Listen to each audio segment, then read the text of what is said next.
পরিবর্তন আমাদের নিজেদের হাতের মুঠোর মধ্যে রয়েছে। তার জন্য ঘুরে দাঁড়াতে হবে। ওই 98% মধ্যে আবদ্ধ থাকবো না, আমি ওই 2% মধ্যে ঢুকবই।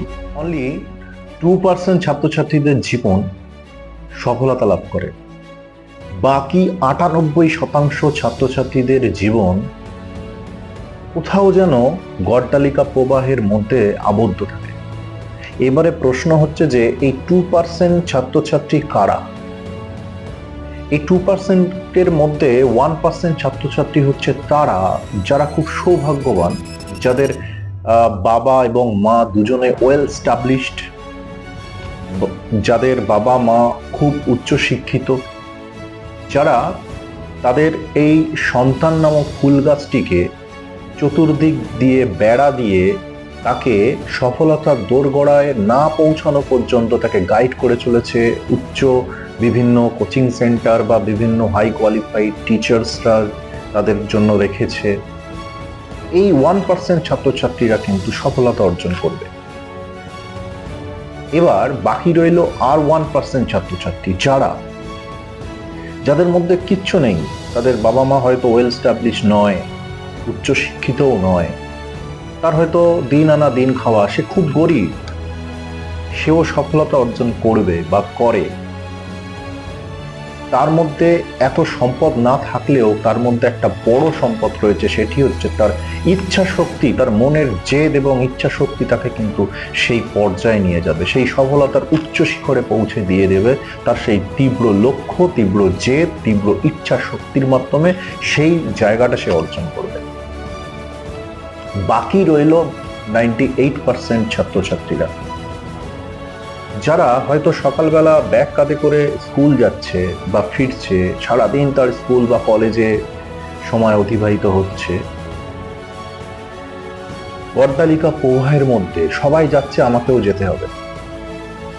সে কেন যাচ্ছে জানে না, তার জীবনের লক্ষ্য কি জানে না, সে কেন পড়ছে জানে না, তার বইয়ের সিলেবাস কি হয়তো জানে না, সে এখনো পর্যন্ত ওয়েল প্রিপেয়ার হয়তো নয়।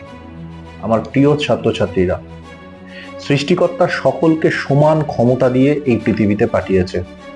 প্রত্যেকের মধ্যে ইকুয়াল পাওয়ার আছে। সেই পাওয়ারগুলোকে আমরা প্রত্যেকে মিস ইউজ করি, অথবা আমরা জানি না আমাদের পাওয়ারটাকে কিভাবে ব্যবহার করতে হবে, বা আমাদের পাওয়ারের 0.1%ও আমরা ইউজ করি না। আজকে যে সফলতা অর্জন করে জিএম বা বড় কোনো পোস্টে যাচ্ছে, বা আইএএস অফিসার হচ্ছে, বা বিভিন্নভাবে বিভিন্ন পজিশনে আছে, ডক্টর ইঞ্জিনিয়ার হচ্ছে, তাদের মধ্যে যে ব্রেন ক্যাপাসিটি রয়েছে, পিছিয়ে পড়া কোনো একটা ছাত্রছাত্রী তার মধ্যেও সমান দক্ষতা রয়েছে। সে যদি চেষ্টা করে সেই পর্যায়ে যেতে পারবে। তাকে ভিতর থেকে জাগতে হবে, তার ইচ্ছা শক্তিকে প্রবল বাড়াতে হবে। আজকে আমি যে পজিশনে রয়েছি, সাপোজ আমি ক্লাস 9 বা 10 বা কলেজ কোনো একটা স্ট্যান্ডার্ডে রয়েছি, আগের বছর আমি ঠিক যে কোয়ালিটির ছিলাম বা আগের মাসে আমি যা ছিলাম, আমি এবার বা এই মাসে বা এই বছর সেম কোয়ালিটিতে রয়েছি, তাহলে কিন্তু আমি আমার লক্ষ্যে পৌঁছাচ্ছি না। লক্ষ্যে পৌঁছানোর জন্য আগে লক্ষ্যটাকে আমাকে স্থির করতে হবে, আর সিঁড়ির ধাপে একটার পর একটা করে পা বাড়াতে হবে। লক্ষ্যে পৌঁছানোর জন্য যদি 100টা সিঁড়ি থাকে, আর আমার জীবনটা যদি 1 নম্বর বা 2 নম্বর সিঁড়িতে বর্তমানে থাকে, আর ওটাই যদি আমি প্রতিনিয়ত দেখি যে ওই সিঁড়িতেই রয়েছি, আমার আপলিফমেন্ট কিছু হচ্ছে না, সিঁড়ির ধাপে উপরে উঠছি না, গত বছর যা ছিলাম, আগে যা ছিলাম এখনো তেমনই সেই পজিশনে রয়েছি, তাহলে কিন্তু আমি আমার লক্ষ্যে কখনোই পৌঁছাতে পারবো না। এটা একটা যুদ্ধক্ষেত্র, এটা একটা রণক্ষেত্র।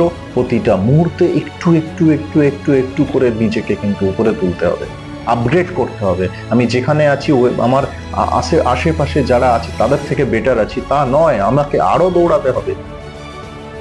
আমি একটা কম্পিটিটর, শুধুমাত্র আমরা একটা স্কুলের মধ্যে আবদ্ধ থেকে আমি কম্পিটিটর নই। আমি একটা কম্পিটিটর, আমি শুধুমাত্র আমার জেলার মধ্যে কম্পিটিটর নই, আমি ওয়ার্ল্ড ওয়াইজ কম্পিটিটর। আমার কম্পিটিশন জাপানের একজনের সাথেও হবে, আমার কম্পিটিশন আমেরিকারও একজনের সাথে হবে। ওয়ার্ল্ড ওয়াইড আমাকে একটা কম্পিটিটর নিজেকে ভাবতে হবে, সেইভাবে কিন্তু আমাকে নিজেকে প্রস্তুতি দিতে হবে। প্রতি মুহূর্তে আমার সিঁড়ির ধাপে ধাপ এগোতে হবে। আমার প্রিয় ছাত্রছাত্রীরা, পরিবর্তন আমাদের নিজেদের হাতের মুঠোর মধ্যে রয়েছে।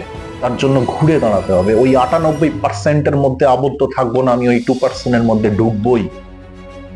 আমার ভিতরের সত্তাটাকে জাগ্রত করে, আমার ইচ্ছা শক্তিকে বাড়িয়ে আমি আরো নিজেকে পরিশ্রমী করে তুলবো। আমার সফলতার চাবিটা আমি হাসিল করেই নেব। সিঁড়ির ধাপে যেখানে আমি বর্তমানে রয়েছি সেখানেই নয়, আমাকে আরো উপরে উঠতে হবে। তাই ঘুরে দাঁড়াবো আজই, কারণ পরিবর্তন আমাদের হাতে, পরিবর্তন তোমার হাতে। তুমি ঘুরে দাঁড়াও আজই। ভালো থেকো।